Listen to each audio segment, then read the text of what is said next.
दिवसापासून चालू आहे, कुठेही काही नव्हतं, शांततेत चालू होतं. तुम्ही तुमच्या मागण्या ठेवू शकता, सरकारनं त्या पूर्ण करायच्या नाही करायच्या तो पार्ट ऑफ सरकार आहे.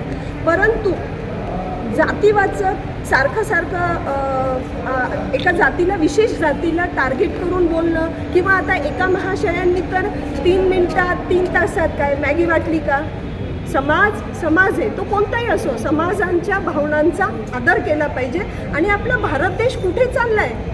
आज जग भारताकडे, एक उंचावर चालणाऱ्या देशाकडे बघत आहे. आणि आम्ही भाऊ एकमेकांमध्ये भांडायचं का? ते मराठा समाज वेगळा आहे का?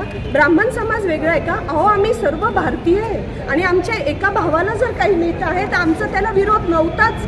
पण जर तुम्ही तुमची लँग्वेज, तुमची भाषा, आता ते आहे उपमुख्यमंत्री, त्या खुर्चीला तुम्ही सांगा, ते गृहमंत्री आहेत, त्यांना तुम्ही तुमच्या मागण्या द्या, पण त्यांच्या जातीवर जाऊ नका. कारण ते एका जातीचं प्रतिनिधित्व करत आहे, ते त्यांच्या बुद्धिमत्तेने तिथपर्यंत पोहोचलेले आहे. तुम्हाला बोलायचं, तुम्ही त्या चेअरला, आम्हाला तुम्ही आजपर्यंत आरक्षणाबद्दल बोलत होते, आम्ही कधीही कुठे येऊन एक ब्र सुद्धा काढलेला नाही. पण जेव्हा तुम्ही येऊन जाऊन एका जातीला ब्राह्मण, बामणेकर, हे काय आहे? आणि हे आपलं छत्रपतीचं राज्य, हे अशी भाषा आहे आपली?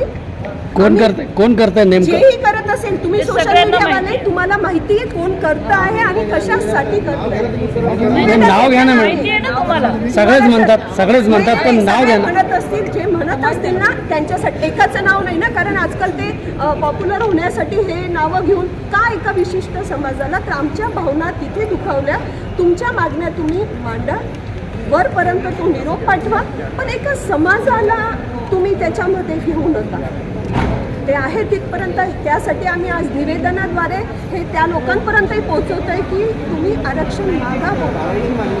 कारवाईची मागणी की ज्यांनी यूट्यूबवर टाकलं की 3 मिनिटात ह्या समाजाला करू, त्याच्यावर कारवाई केली म्हणजे दुसऱ्यांदा जातींमध्ये तेढ निर्माण होणार नाही. कारण उठसूट कोणीही काही बोलेल, त्यामुळे त्याच्यावर कायदेशीर कारवाई करण्यात यावी, यासाठी आम्ही आज इथे. जरांगे पाटील यांना अरेस्ट करा असं तुमची मागणी आहे का? अजिबात नाहीये सर, अजिबात नाही. आम्ही पहिलेच सांगितलं की आरक्षण किंवा आरक्षण करणाऱ्याच्या विरोधात आम्ही नाही.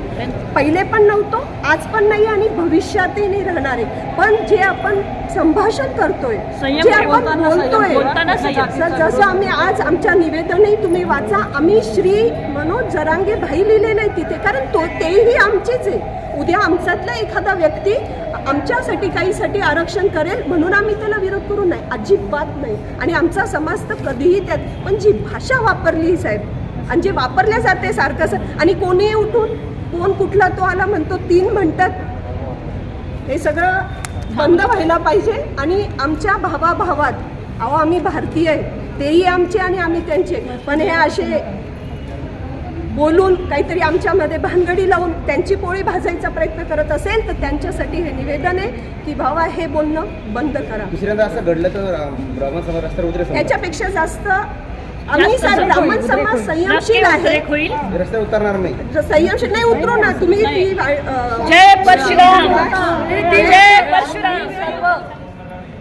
सकल ब्राह्मण समाजाच्या सगळ्या भगिनी इथं आलेलो आहोत आणि येण्यासाठी कारणही तसंच आहे की आम्ही आयुक्त साहेबांना आत्ताच निवेदन दिलेलं आहे आणि त्या निवेदनाचा विषय आहे, आमचं म्हणणं फक्त एकच आहे, कुठल्याही समाजाच्या आरक्षणाला आम्ही विरोध करत नाही आहोत, पण ते आरक्षण जो नेता नेतृत्व करत आहे, तो नेता तो आरक्षण मागेल ते द्याल, आमचा त्याला पाठिंबा आहे, त्याच्यात आमचं काहीच म्हणणं नाही. परंतु तो नेता नेतृत्व करत असताना जी भाषा बोलत आहे त्याच्यावर त्यांचा संयम असायला हवा. आणि ब्राह्मण जातीबद्दल विशेषतः जे ते बोलत आहेत अपशब्द, त्या अपशब्दाचा आम्ही धिक्कार करतो आणि त्यांच्या त्या वाणीचा आम्ही निषेध करतो. आणि ह्याच्यासाठी दंडात्मक कार्यवाही काहीतरी झाली पाहिजे आणि हे कुठेतरी थांबलं पाहिजे, त्याच्यावर कुठेतरी संयम त्यांनी ठेवला पाहिजे, एवढं आमचं म्हणणं आहे. आणि ते विनंतीपूर्वक निवेदन देण्यासाठी आम्ही सगळ्या सकल ब्राह्मण समाजाच्या सर्व भगिनी इथे आलेलो आहोत आणि आयुक्त साहेबांची आत्ता भेट घेतली, त्यांना विनंती केली की कुठेतरी हे संयम ठेवायला तुम्ही कार्यवाही करा, त्यांना सांगा आणि त्यांच्यावरती कंट्रोल ठेवा, हे सांगण्यासाठी, ही विनंती करण्यासाठी आम्ही आलेलो आहोत. नेमका तुमचा राग जो आहे हा तुमचा पोलीस आयुक्तांनी ते तुमच्या भावना माझ्यापर्यंत पोहोचलेल्या आहेत आणि मी निश्चितपणे ह्याचा विचार करून त्यांच्यावर कारवाई करेल, कंट्रोल ठेवण्याचा नक्की त्याच्यावर कारवाई करेल, हे त्यांनी आम्हाला आश्वासन एक मिनिट दिलं आहे. हां.